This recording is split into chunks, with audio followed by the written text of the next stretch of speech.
Bom dia a todos. Vou começar o curso hoje, nosso último módulo. A gente vai estar sem retorno aqui, mas a aula vai ser gravada e vai ser disponibilizada no YouTube com som. Gostaria de agradecer a presença de todos que nos acompanhou aí durante esses 4 encontros. Agradecer também o presidente da escola, o presidente Gerson Claro e a deputada Mara Caseiro, assim como os servidores da escola que não mediram esforços para que o curso saísse. Também agradecer aos meus colegas consultores, a Maiara, Horn e Leonardo, que auxiliaram na elaboração do material escrito ou ministrou as aulas. Hoje o tema vai ser controle de constitucionalidade no processo legislativo e o papel da CCJR. Controle é um tema complexo, técnico e bem longo, né? Inclusive de direito comparado. É uma matéria que tem dezenas de livros, às vezes abordando aspectos específicos do tema. A gente aqui vai acabar direcionando mais ao processo legislativo, ao controle durante o processo legislativo. No material físico, vocês vão encontrar uma complementação com os tipos de ações, os tipos de inconstitucionalidades e mais um pouco. A gente também elaborou um compilado de precedentes, que vai ser entregue ao final da aula de hoje, contendo precedentes de iniciativa, de competência e alguns outros precedentes sobre processo legislativo. Qual é a finalidade do controle? É averiguar a compatibilidade da lei com a norma parâmetro. Você busca evitar que um vício venha a ocorrer, por exemplo, quando a CCJR atua, ou retirar um ato normativo que já existe, quando o judiciário declara inconstitucional alguma norma. Um aspecto importante sobre controle é entender o parâmetro. O que é o parâmetro? Para declarar inconstitucional ou analisar qualquer objeto, a referência é chamada de parâmetro. É inconstitucional referente ao quê? A doutrina chama essas quatro hipóteses de bloco de constitucionalidade, que envolve a Constituição, as emendas à Constituição, os princípios implícitos, aqueles que não são escritos, como, por exemplo, a segurança jurídica. A segurança jurídica é um princípio, mas ele não é expresso de forma expressa na Constituição, né? Você consegue retirar ele do conjunto de disposições constitucionais. Os tratados internacionais que foram de direitos humanos, que foram aprovados pelo rito de PEC, ou seja, aprovado pelo Congresso Nacional por 3/5 em 2 votações. Aqui eu trago de novo a pirâmide, né, para a gente fazer a referência. O parâmetro para controle vão ser as normas constitucionais, os princípios, as emendas e, aproveitando a oportunidade, de fazer referência a outros controles que existem no ordenamento jurídico, como o controle de legalidade. O controle de legalidade, o parâmetro dele vai ser as leis complementares e as leis ordinárias. E o controle de convencionalidade, o parâmetro vai ser os tratados internacionais que o Brasil faz parte. Agora, vou mencionar as principais classificações sobre controle. Quanto ao órgão julgador, o controle pode ser judicial ou político. O político é o controle realizado pela Assembleia e pelo Poder Executivo. Judicial é realizado por um órgão judicial e ele se divide em difuso e concreto. Quanto ao tempo, o controle pode ser preventivo, que é o que a gente observa aqui na casa, e repressivo, que busca retirar a norma do ordenamento jurídico. Quanto ao objeto, o controle pode ser abstrato ou concreto. Geralmente se associa o controle concentrado como controle abstrato e o controle difuso como controle concreto. Na maioria das vezes é o que acontece, de fato são sinônimos. Mas existem algumas exceções, como por exemplo a DPF, ela é uma ação de controle concentrado, ou seja, ela é julgada apenas pelo STF ou pelo TJ, né, por um órgão só, mas ela pode envolver um caso concreto. Então, ela é uma espécie de controle abstrato e concreto ao mesmo tempo. E também o controle concreto ele pode ser abstrato quando, por exemplo, a Casa Legislativa utiliza da prerrogativa de sustar, de expandir os efeitos de uma declaração de inconstitucionalidade no difuso. Quando o TJ, por exemplo, declara uma lei estadual inconstitucional, a Assembleia pode expandir os efeitos, tornando essa declaração para todos, né? Um efeito erga omnes. Então, o que inicialmente era um controle em caso concreto, acaba virando um controle abstrato.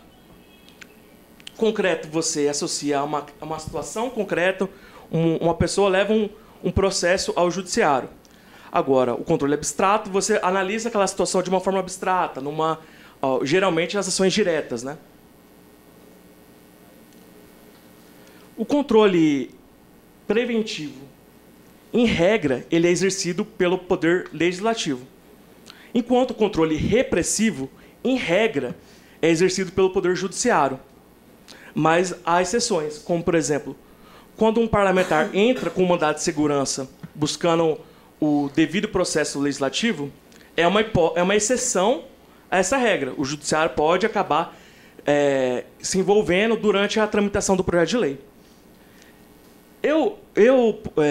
Em relação ao controle político, ele pode ser repressivo quando o Poder Legislativo susta um ato normativo que exorbita a lei, ou quando esse decreto editado pelo governador exorbita os poderes previstos na delegação, quando o Legislativo delega uma lei para o Poder Executivo legislar. O controle político, aqui na Casa, ele é de forma majoritária exercido pela CCJR.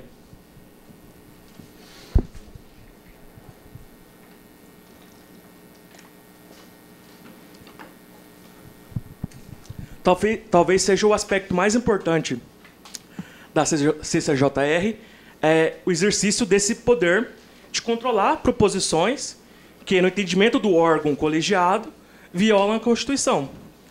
E vem o clássico inciso aqui da Casa, que, se o parecer for por unanimidade, a proposição é arquivada. O professor João Trindade faz algumas menções em relação ao controle da CCJR, tanto na Câmara quanto no Senado. A Câmara dos Deputados, ela utiliza esse mesmo sistema que a gente utiliza aqui, que é todas as proposições passam pela CCJR, pela CCJ, né, lá, e ela analisa os aspectos constitucionais daquela proposição. Existem algumas exceções lá na Câmara também, dos deputados, como, às vezes, eles criam um grupo de trabalho. Por exemplo, tem um grupo de trabalho criado hoje em dia para analisar a reforma tributária. Eles criaram também um grupo de trabalho para analisar a questão do projeto de lei da fake news. Eles selecionam um grupo de deputados para analisar só aquela proposição. Aqui na Casa a gente não tem essa opção de grupo de trabalho. O Senado, segundo o João Trindade, ele exerce um controle diferenciado. Lá, nem todas as proposições passam pela CCJ. Lá existe um rol, como, por exemplo, direito penal, direito civil, emenda à Constituição que passam pela CCJ do Senado. Só que nem sempre isso acontece. Às vezes, o controle de constitucionalidade é exercido pelas outras comissões. Então, não é um único órgão. É como se na Câmara fosse um órgão concentrado, como aqui na Casa, e no Senado depende da proposição. Às vezes, a CCJ não analisa, não passa por ela não realiza esse controle. Isso é uma questão do desenho institucional das duas casas, né? Eu também menciono algo que eu acho que eu falei em alguns módulos atrás, que algumas casas legislativas estão invertendo a ordem da CCJ, deixando a CCJR analisar os aspectos constitucionais como uma segunda comissão, buscando que a matéria seja debatida para, eventualmente, antes de arquivar ou barrar aquela proposição, que ela seja debatida nas comissões de mérito antes de ir para a CCJ. Eu achei interessante, mas cada casa avalia o que acha mais interessante, né? Uma matéria que os deputados, coletivamente, decidem ou não, né? A CCJR ela também exerce esse controle em outros momentos, quando ela responde a consultas realizadas pelo presidente ou pelas comissões. E também, no regimento, há previsões de recursos que são direcionados à CCJR. Alguns recursos são opinativos, a CCJ dá um parecer opinativo e o plenário avalia. Outras, a CCJ já analisa o recurso de forma conclusiva. Aqui algumas hipóteses de recurso. Quando o presidente entende que determinado requerimento da CPI não cumpriu os requisitos constitucionais e regimentais, ele pode devolver a proposição, cabendo o recurso em 24 horas, ouvindo-se a CCJR. Aqui, quando você fala ouvindo-se, dá para ter ideia que já vai ser um parecer opinativo, buscando orientar e trazer informações para o plenário. A outra hipótese é recurso da decisão da Comissão de Ética, mas envolvendo apenas aspectos constitucionais, legais ou regimentais. Também recurso da devolução de proposição realizada pelo presidente, cabendo recurso à CCJR também, e a declaração de prejudicialidade, quando a casa, quando é decidido que uma determinada matéria está prejudicada, cabe recurso ouvindo-se a CCJR.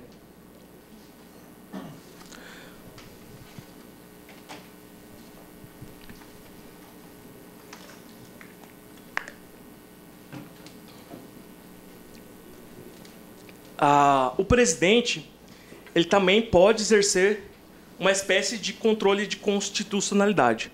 Existe a previsão regimental do presidente devolver matérias evidentemente inconstitucionais.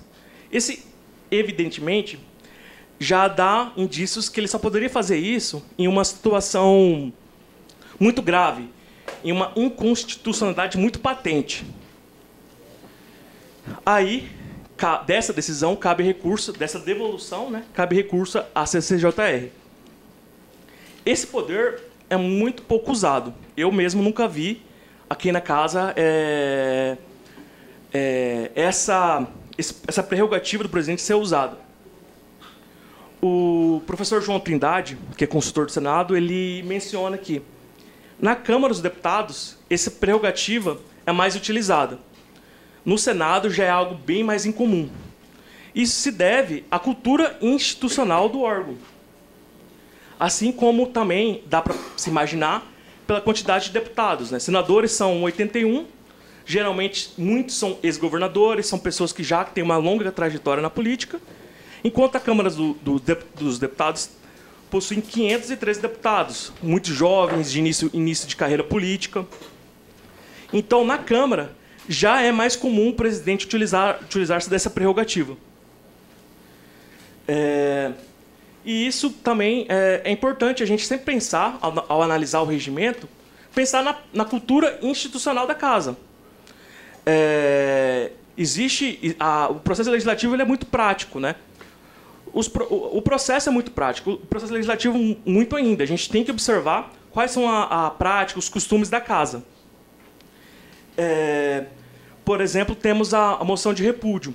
Ela não tem uma previsão específica no regimento, mas dá para pensar como uma analogia à moção de protesto, né?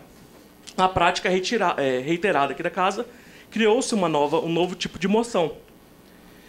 E a questão de ordem exerce um papel fundamental nesse sentido.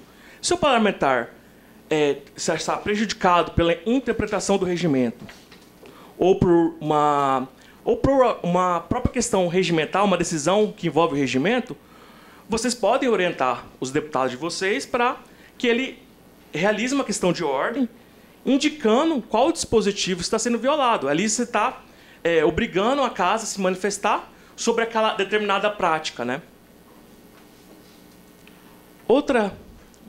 Por fim, a última espécie de controle é realizado pelo plenário. Nesse dispositivo, ele diz de forma indireta, né, que esse controle é exercido pelo plenário, criando uma espécie de preclusão. Quando o Poder Legislativo, o plenário, decidiu que determinada matéria é constitucional, essa preliminar não pode ser erguida novamente, criando uma espécie de preclusão. Esse é o artigo 197 do regimento. Ainda em relação ao controle político, tem, como eu mencionei, a sustação de decretos regulamentares, né, de atos regulamentares do Poder Executivo. Existem duas espécies. Quando o Poder Executivo exorbita a regulamentação de uma lei, o Poder Executivo, ao regulamentar uma lei, ele tem que seguir os limites estabelecidos nessa lei, ou quando o decreto, quando o Poder Executivo exorbita os limites da delegação. A forma desse controle é exercido por decreto legislativo, e quem propõe é a comissão permanente responsável para analisar aquela matéria, de acordo com o artigo 49 do regimento. Também temos o veto jurídico, que é quando o governador exerce o controle de constitucionalidade por meio do veto. Esse também é mais uma espécie de controle político. A sustação de atos normativos é algo que é uma exceção ao controle político, porque ele acontece após a edição do ato normativo. O veto jurídico ainda entra na regra geral de ocorrer durante o processo legislativo. Agora vem um aspecto importante do controle preventivo realizado pelo Poder Judiciário. O Poder Judiciário ele pode mandar arquivar uma proposição por ela ser inconstitucional? Em regra, não. Mas há duas exceções criadas pela jurisprudência, pelos precedentes do Supremo, que se tratam quando de PEC, que viola a cláusula pétrea, e PEC ou PL, que violam as regras constitucionais de processo legislativo. Por exemplo, PEC que foi aprovada sem seguir o rito de 2 turnos com 3/5 de votação. Lei complementar que é aprovada em primeira votação, por exemplo, com maioria simples. Geralmente não, quase sempre, quando o judiciário vai fazer isso, ele se atenta a matérias constitucionais e não matérias previstas apenas no regimento. O parlamentar ele tem um direito público subjetivo a um devido processo legislativo. Então, caso ocorra essas violações que eu mencionei do processo legislativo, o parlamentar poderá, individualmente, ingressar com mandado de segurança no TJ, quando a gente está falando aqui da casa. A autoridade coatora será a mesa diretora e, por essa razão, o processo tramitará no TJ. O judiciário, algumas vezes, também se manifesta, por exemplo, em relação a CPIs. Quando a CPI extrapola os poderes de investigação se o judiciário for provocado, ele pode acabar entrando nessa questão. Aí a autoridade coatora vai ser o presidente da comissão, não a mesa diretora. E uma regra para saber quando será cabível a impetração do mandado de segurança é quando o processo legislativo estiver violando as regras do artigo 59 ao 69 da Constituição, que são as regras de processo legislativo, de tramitação, de turnos, de iniciativa.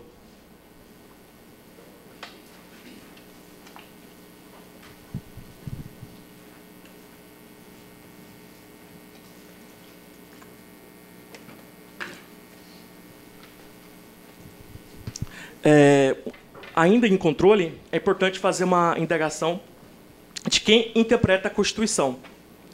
Existe uma certa repetição que o Supremo dá a última palavra, que o Supremo interpreta a Constituição.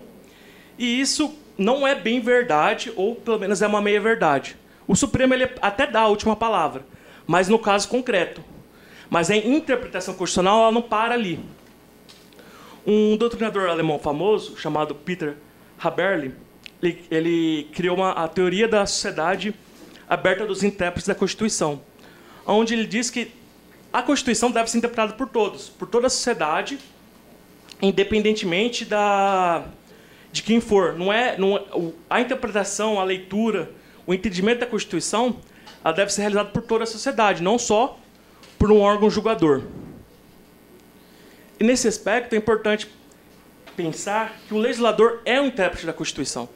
E ele é um intérprete ainda que possui a força do mandato popular. Ele foi eleito para realizar isso, ele foi eleito para atuar.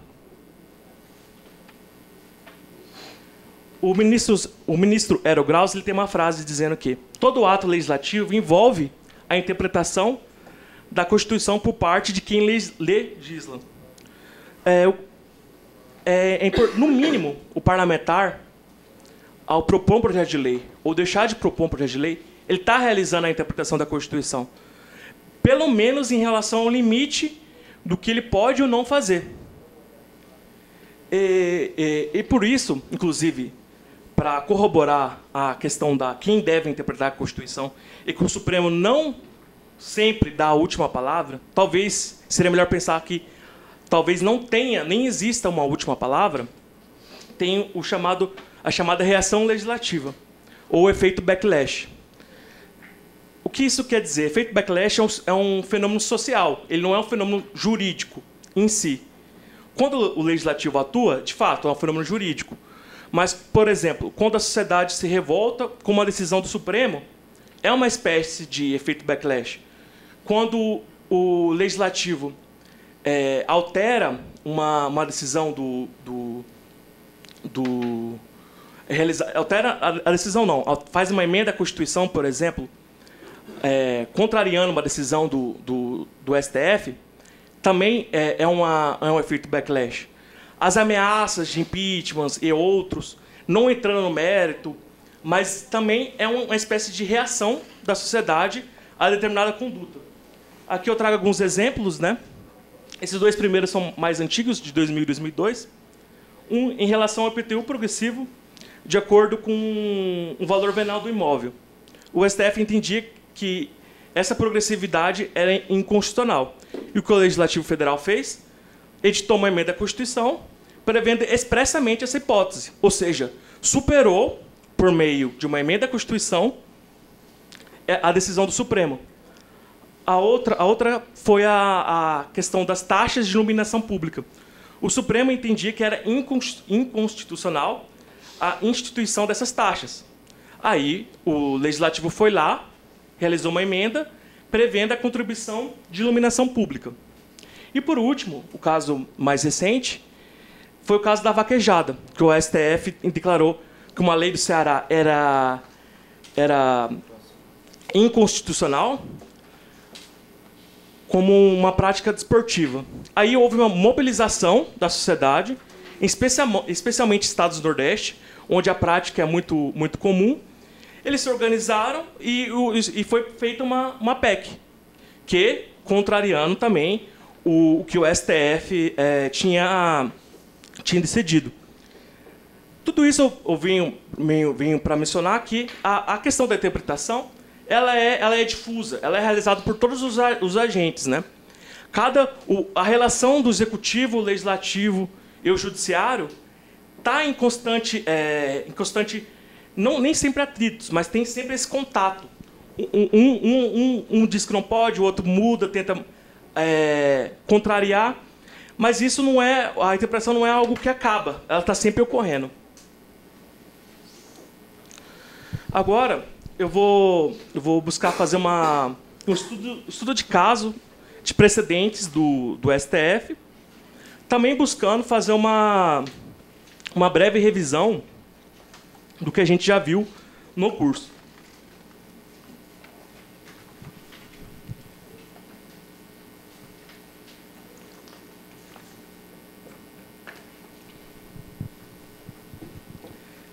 Eu vou acabar mencionando alguns desses precedentes, né? Mas no material que será entregue ao final, ele tem mais ou menos umas 60 páginas dos precedentes e também explicando eles. Não só a ementa, que às vezes fica algo muito... Às vezes a ementa do julgado ele acaba não esclarecendo o que aquele julgado, de fato, decidiu. Essa DI ela foi feita em face de uma lei do Estado de Rondônia que previu a obrigatoriedade de reserva de vagas nos estacionamentos de órgãos públicos para advogados. O STF declarou inconstitucional por violar a iniciativa exclusiva do Poder Executivo de dispor sobre a organização administrativa do órgão. Aqui, novamente, vem a questão da simetria. Porque, para o STF, os aspectos, os poderes, a relação entre o Executivo e o Legislativo, elas são de observância obrigatória para os Estados. Então, o STF ele sempre faz a analogia do governador ao presidente, independente se isso está escrito ou não na Constituição do Estado, de como isso foi escrito na Constituição do Estado.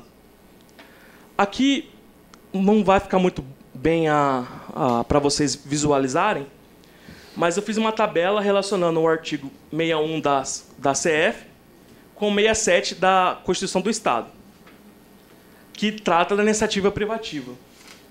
O 84 e o 89 tratam da competência do governador para atuar em relação à expedição de decretos com força de lei ou decretos regulamentares.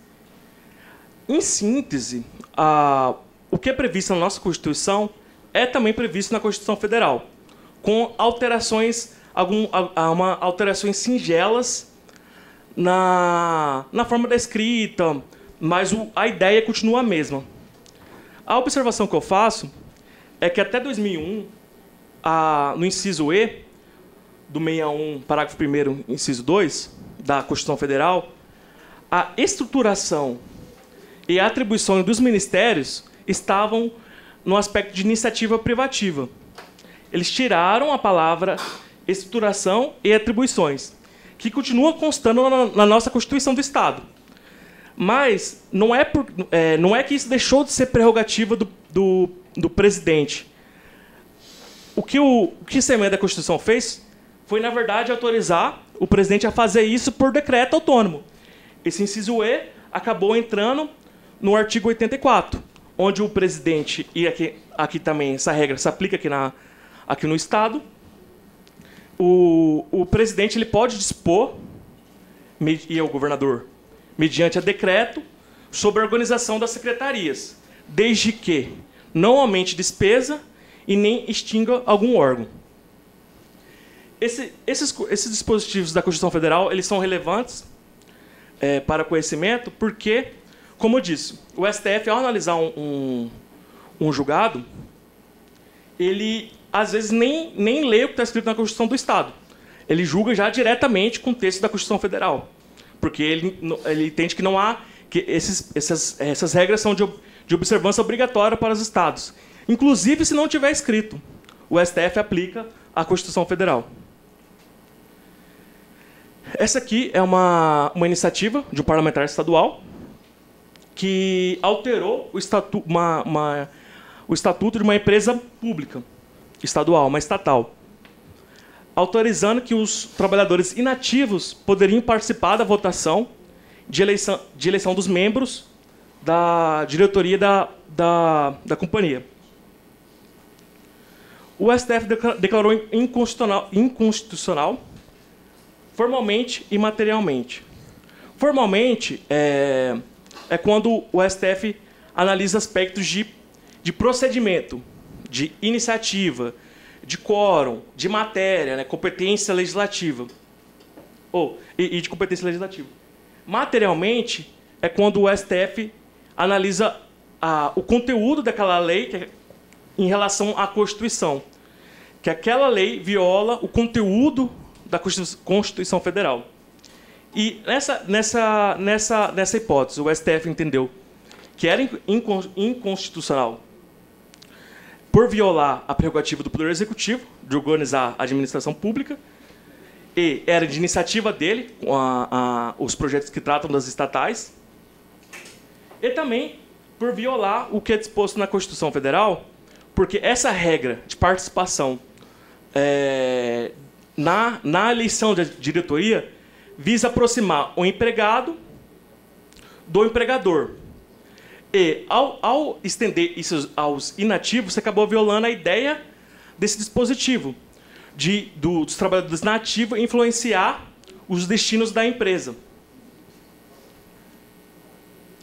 Agora, mais uma ADI, a 4726, que trata de uma lei que foi de iniciativa parlamentar que instituiu um programa de renda que ele era realizado pela transferência de renda. Nesse mesmo PL, ele criou um novo órgão e também criou novas atribuições às secretarias do Poder Executivo. Então, aqui tem todos os vícios possíveis de uma lei, tanto em relação à iniciativa, como causar impacto e ainda criar novas atribuições aos órgãos do Poder Executivo. E sempre lembrar que quando se fala assim, em vício de iniciativa, está, de certa forma, indiretamente, dizendo também o princípio da separação dos poderes. Porque se fosse possível realizar essas alterações, o Poder Legislativo estaria influenciando diretamente na administração do Poder Executivo.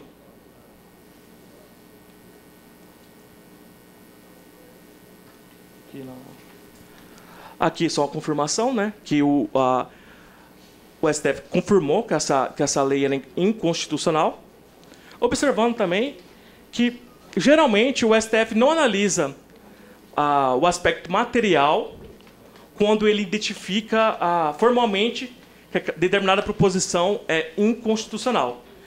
Geralmente, ao julgar, se o ministro relator já vislumbrou um vício de iniciativa, eles nem avançam para a análise da questão de mérito, né? Eles ficam apenas na inconstitucionalidade formal. Esse recurso extraordinário também é interessante. Foi uma lei municipal que criou um conselho formado por cidadãos maiores de 18 anos. O TJ de São Paulo entendeu que essa criação desse conselho era inconstitucional. Aqui, essa matéria foi levada ao Supremo por meio de um recurso extraordinário. O STF entendeu como constitucional essa criação desse conselho. Esse conselho era formado por cidadãos que têm mais de 18 anos com o objetivo de fiscalizar ações e gastos da prefeitura. No caso concreto, o STF entendeu que não há criação de cargos, empregos ou funções públicas.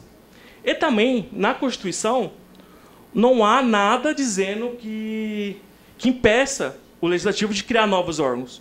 Mas ele observou também que esse conselho ele não tem uma atuação vinculativa e nem coercitiva. Porque daí também você não poderia criar esse conselho que acabasse interferindo na atuação de outros órgãos constitucionais. É interessante analisar esse tipo de caso, porque dá para pensar em analogias para outras ideias. Por exemplo, aqui, o STF, de forma indireta, né, ele disse que é impossível criar novos mecanismos de controle, de fiscalização do Poder Executivo. De forma...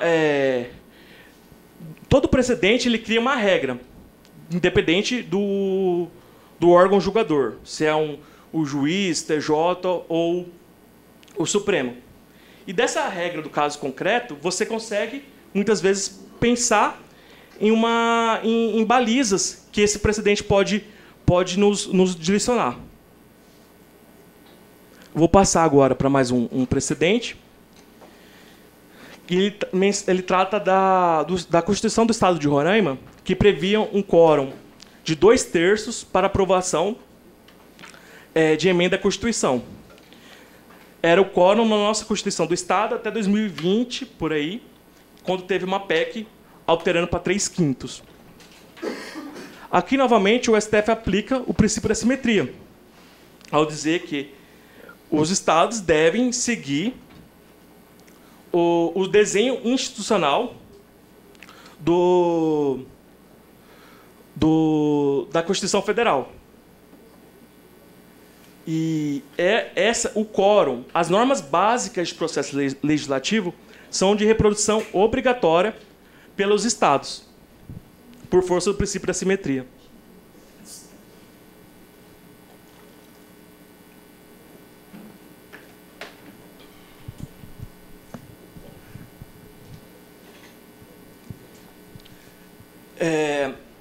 Esse RE, também com repercussão geral, ele reforça a tese da matéria interna corporis. O judiciário não se envolve em questões apenas regimentais. A violação precisa ser a Constituição Federal. Se a matéria é apenas regimental, o judiciário não se envolve. Ele deixa esse aspecto do controle, como é a regra, para os órgãos legislativos, os órgãos políticos também, ao governador poder realizar esse controle. A ADI 825 ela trata da prerrogativa, da possibilidade dos estados criarem PECs, criarem a iniciativa de PEC por iniciativa popular, né, no caso. Para isso, é necessário uma emenda à Constituição do Estado. Aqui é vamos dizer, uma exceção que o STF autorizou o Estado do... Acho que é um AP, como é mesmo? Amapá, a ter essa previsão. Apenas para relembrar que a gente viu durante o curso, que a PEC ela pode ser proposta por 1/3 dos deputados, pelo governador ou mais da metade das câmaras municipais. Ela é votada em 2 turnos por 3/5 dos deputados. Aqui na casa é criada uma comissão temporária, que é uma comissão de reforma à Constituição, e ela vai agir como se fosse a comissão de mérito das proposições que a gente acaba acompanhando. Primeiro, ela passa pela CCJR, em segundo lugar, passa pela Comissão Especial. E, para relembrar também, quando se trata de emenda à Constituição, ela é promulgada pela mesa. Ela não tem sanção, não tem atuação do Poder Executivo. A ADI 5003 é interessante também. Ela diz que os estados não podem criar novas hipóteses de lei complementar. Houve uma mudança de entendimento. Até 2015. Em 2015, teve um precedente autorizando os estados a criarem novas hipóteses de lei complementar. Em 2019 ou 2020, houve esse novo precedente, dizendo que os estados só podem criar as hipóteses de lei complementar com correspondência à Constituição Federal. lembrando também alguns aspectos da lei complementar, ela possui a mesma hierarquia das leis ordinárias, com a diferença que elas tratam de matérias específicas. Mas não é por causa que elas possuem um procedimento especial que elas têm uma hierarquia superior às leis ordinárias. Ambas retiram seu fundamento direto da Constituição Federal. O objeto é aquilo que a Constituição diz que é objeto de lei complementar. Geralmente, os textos constitucionais utilizam lei complementar irá regulamentar, lei complementar preverá, enquanto quando a Constituição não faz essa menção, é hipótese de lei ordinária. Nesse caso específico, a lógica do STF foi que o governador ele entrou com essa ADI dizendo que ele queria legislar sobre determinada matéria e, por causa de uma emenda à Constituição, ele precisaria de um quórum qualificado, de maioria absoluta, para aprovar determinada proposição. Ou seja, dificultaria para o Poder Executivo alterar, propor essa matéria. Alguns estados, me parece que a hipótese que mais isso aconteceu foi em relação a, por exemplo, polícia, a relação aos PMs.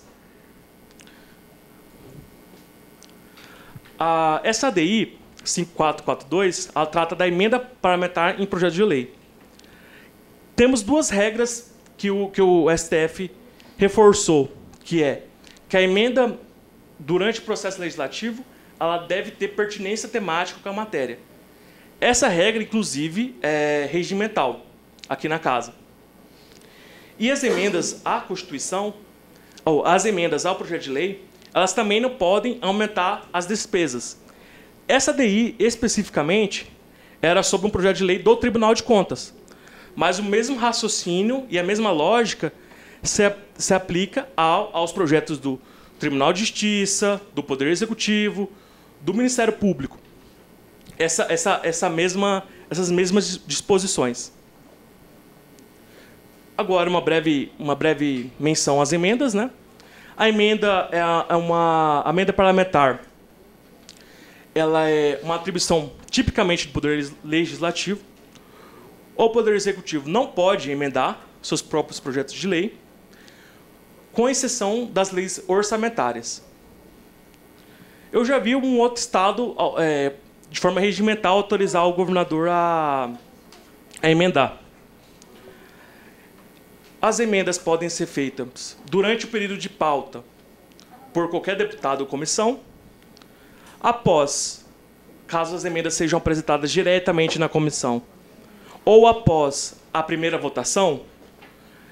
Vamos supor, caso o projeto tenha passado pela CCJ já, ele pode ser, a emenda ao projeto de lei pode ser apresentada por 1/3 dos deputados, pela totalidade dos líderes ou pela comissão, na hipótese do período que ocorre após a primeira votação. Esses mesmos legitimados também ocorrem quando a emenda é apresentada diretamente na comissão. O parlamentar que participa de uma comissão, ele pode apresentar a emenda individualmente.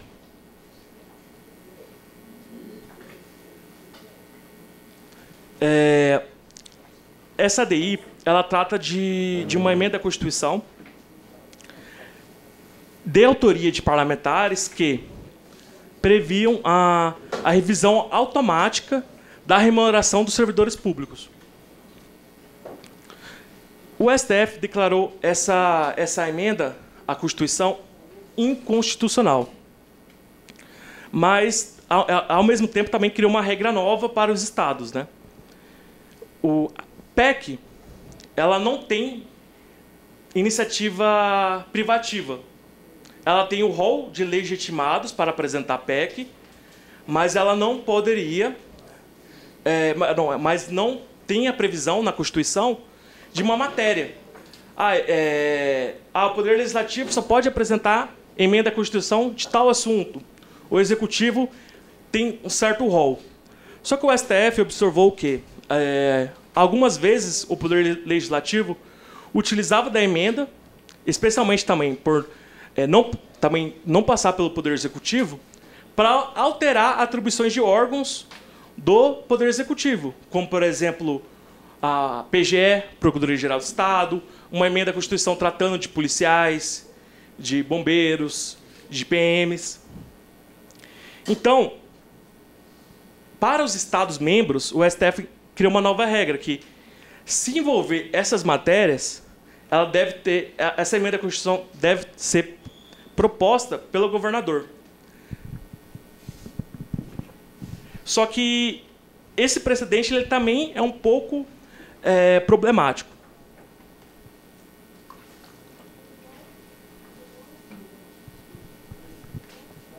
É porque, se for levado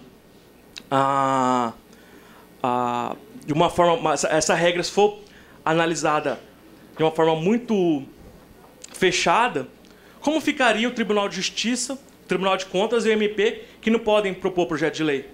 Só o Executivo tem essa iniciativa. E se, eventualmente, ter uma alteração na Constituição Federal, um grupo de parlamentares em relação ao Tribunal de Contas? Aí um grupo de deputados aqui da Casa propõe essa emenda para acompanhar a Constituição Federal. Seria muito forçoso dizer que essa iniciativa seria... Essa emenda à Constituição seria inconstitucional. Essa regra que o STF criou para os estados, que não existe na Constituição Federal, para o processo legislativo federal, ela deve ser interpretada de forma restrita, envolvendo ações que buscam deturpar, projetos de lei que buscam deturpar a iniciativa privativa do Poder Executivo. Tem que analisar o conteúdo dessa lei. Aqui, mais um aspecto do princípio da simetria, que é em relação aos municípios. O STF também entende que os municípios devem seguir as regras básicas do processo legislativo federal, assim como os Estados-membros. Nesse caso, foi a lei orgânica do município de Minas Gerais que concedeu benefícios aos servidores públicos daquele município. Aí, aplica, inclusive, essa mesma regra de iniciativa privativa, onde apenas o governador poderia, ou no caso o prefeito, poderia ter proposto essa alteração. Agora eu vou falar mais alguns casos de iniciativa. Uma lei de iniciativa parlamentar que buscava integrar em um único número o telefone da polícia, dos bombeiros, da ambulância, de ambulância, de emergência. Esse projeto de lei buscava unificar em um único número. Outro projeto de lei que buscava destinar recursos à Secretaria de Cultura e Segurança Pública para um evento anual. Outro projeto de iniciativa parlamentar, uma lei de iniciativa parlamentar, que criava cargos e mudava a estruturação da administração pública estadual. Mas, nesse caso, é importante mencionar que também entra as autarquias, a administração pública direta e indireta. E, por último, uma emenda à Constituição do Estado de Alagoas que criava um Conselho Estadual de Educação. O STF declarou todas essas leis inconstitucionais, por violar a reserva de iniciativa do governador. Tanto por projeto de lei, como por emenda à Constituição. Foi nesse caso do Conselho de Educação no Estado de Alagoas.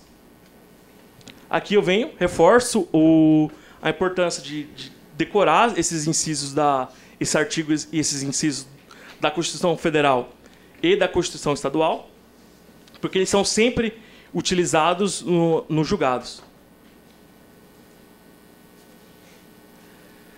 Essa lei é interessante. Ela foi uma lei no Estado do Rio Grande do Sul que obrigou o Poder Executivo a divulgar na imprensa oficial a compra de obras,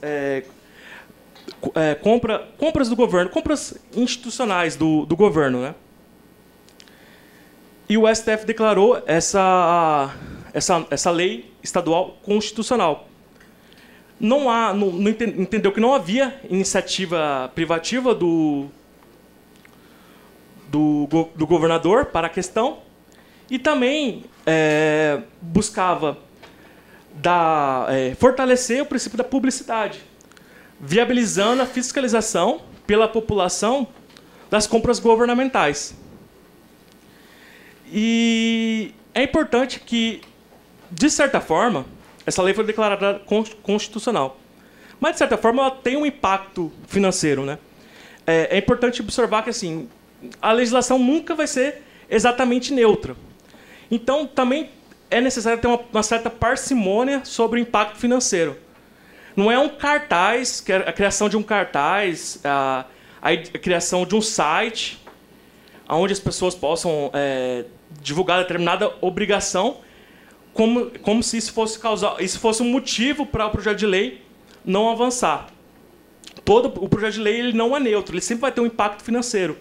É preciso ter um pouco de cautela, que às vezes o projeto de lei ele tem uma previsão muito singela, né? Nesse caso, era uma criação de um site para divulgar as despesas públicas. Vai ter um impacto financeiro? Vai, mas isso é irrisório.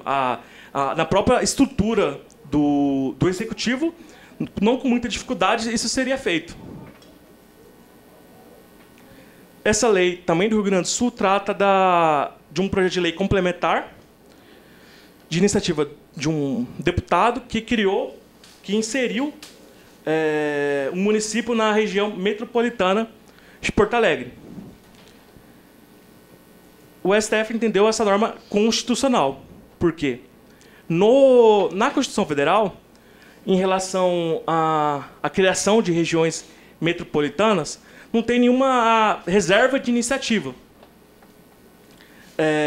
A única observação é que precisa ser uma lei complementar estadual. Essa é a regra. Mas não há uma iniciativa privativa sobre o tema. E também observar que essa inclusão não causou impacto financeiro diretamente. A Lei de Técnica Legislativa, ela é a nossa Lei 95 de 98. É uma lei complementar federal. Aqui no Estado, a gente também tem essa mesma lei, que regulamenta as normas de como um projeto de lei deve ser. Essa lei complementar, ela é baseada num dispositivo da Constituição Federal e da Constituição Estadual, dizendo que essa lei será editada e ela é uma lei complementar. O STF entende que a violação à técnica legislativa não seja a declaração de inconstitucionalidade. Por quê? Por exemplo, um dos dispositivos da LC 95 de 98, ela trata da proibição de ter matéria estranha ao projeto de lei. Você não pode estar tratando de determinado assunto e adicionar um dispositivo totalmente estranho. Mas essa violação é uma violação à lei complementar federal e não à Constituição. Aí o Supremo ele entende que, nesse caso, a violação seria reflexa à Constituição Federal. Esse vício viola a lei federal. E não a Constituição. Por isso, esse vício ele não sejaria a realização de controle de constitucionalidade.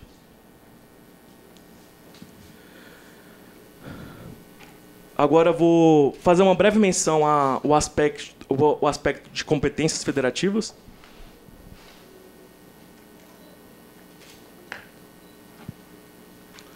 O pessoal aí da escola, dá para avisar a Jucira? Que eu já...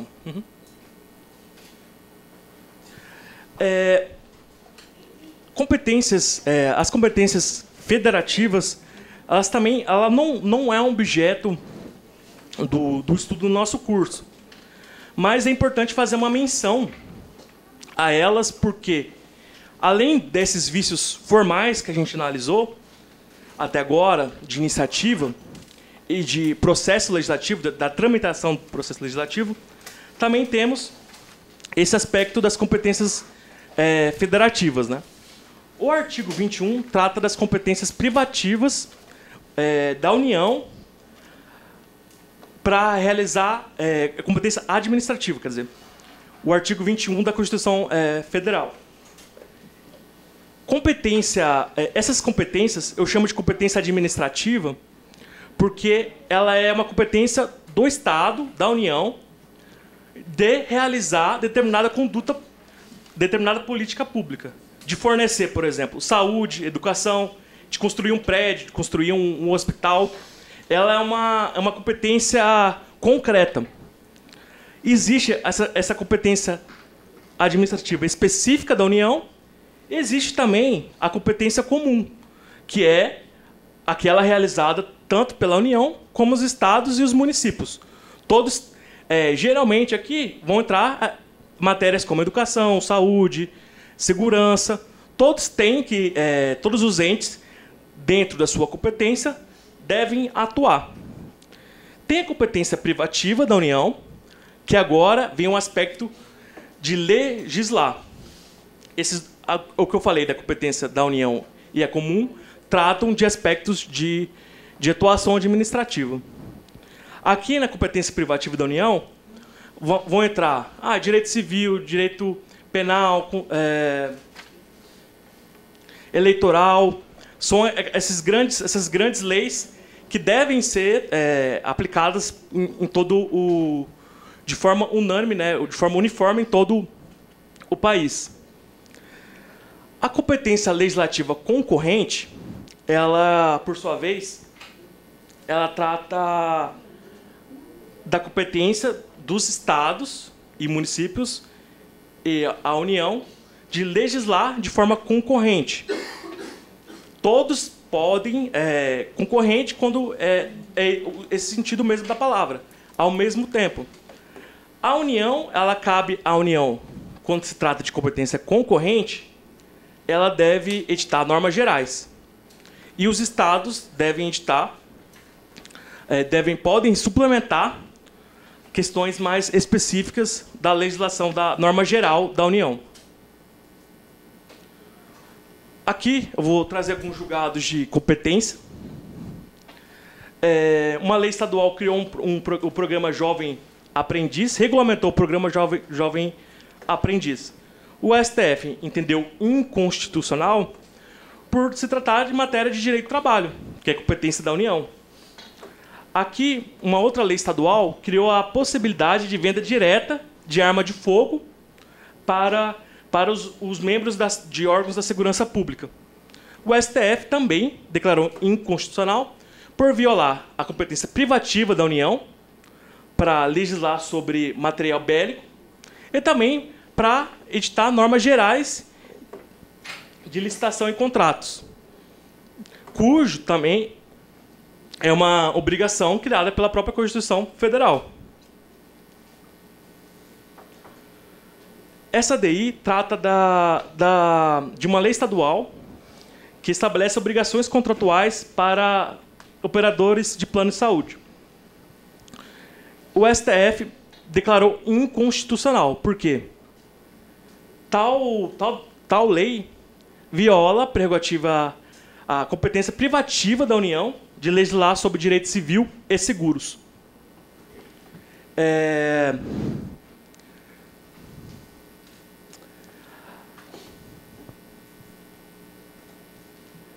No material, vocês receberam hoje o material do módulo 4.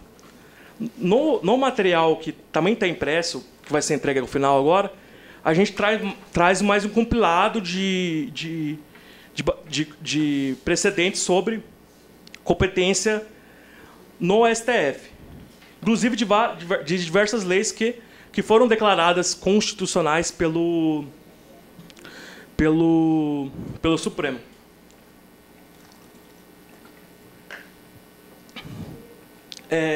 Essa DI, o STF declarou uma lei de Santa Catarina constitucional. Essa lei tratava de cuidados médicos para pessoas que sofreram queimaduras. O STF entendeu constitucional essa lei porque ela não previa nenhuma atribuição na administração pública. Ela trazia detalhes dos cuidados que já eram previstos na Constituição Federal. Esse caso é interessante para observar que temos precedentes autorizando os estados a legislar sobre diversas matérias. Tá. Tá joia. Tranquilo. Aí, há casos que o STF autoriza os estados a legislar, mas o que eu incentivo, né, é realizar uma análise cuidadosa do precedente para buscar extrair uma regra, para buscar extrair por qual razão o STF declarou constitucional ou inconstitucional determinada matéria, para aí, eventualmente, tentar propor algo diferente aqui na casa. Essa lei, também no estado de Santa Catarina, ela previa o número mínimo de alunos por sala. Era, se eu não me engano, 20 alunos, né? E o STF entendeu que essa lei ela não viola a Constituição Federal, porque ela não viola também as normas gerais da União para tratar sobre educação. Sobre aquela famosa lei de diretrizes e bases da educação. Essa lei também foi de iniciativa parlamentar. E, no caso, o que o STF entendeu que o Estado criou uma regra específica dentro da lei, da norma geral sobre educação.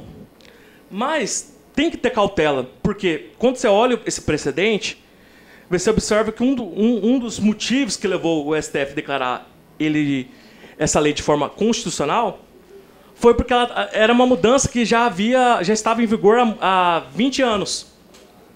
Então, o STF nem se atentou tanto em relação à questão de iniciativa. Sobre esses aspectos de criação de política pública, de iniciativa parlamentar, eu escrevi um artigo em 2018. Ele se encontra no site da Escola do Legislativo, na parte Downloads, na página da Assembleia mesmo. Hoje em dia, eu discordo do que eu escrevi. Assim, eu mudei um pouquinho o meu pensamento. Hoje eu já tenho um pouco de dúvidas. Assim. Acho importante, realmente, o Poder Executivo ter controle sobre as políticas públicas. Né? Mas lá eu escrevo um caminho que dá para se buscar em construir saídas, né? Porque aqui na Assembleia a gente tem muita dificuldade de achar espaço para legislar. E analisando com cautela alguns precedentes, dá para buscar, tentar achar novas opções, né? Inclusive, o parlamentar, ao propor um projeto de lei, que eventualmente a ideia foi considerada constitucional pelo STF, reforça a constitucionalidade daquela matéria. A CCJ, por exemplo, vai ter, ou o governador, eles vão ter que utilizar de outros argumentos, né? Então, pessoal, eu encerro por aqui, por hoje. Novamente, gostaria de agradecer aos meus colegas, consultores, que auxiliaram na elaboração do material e do curso. A gente está à disposição para conversar. Qualquer coisa, entre em contato com a gente no corredor. A gente pode tentar ajudar dentro do possível, dentro do nosso tempo. E agora vocês podem pegar o certificado para quem participou 75% dos encontros. E tem um material também que a gente selecionou de precedentes. A gente buscou explicar os julgados. a gente tentou deixar de uma forma mais concreta. Então, eu encerro por aqui o curso de Processo Legislativo.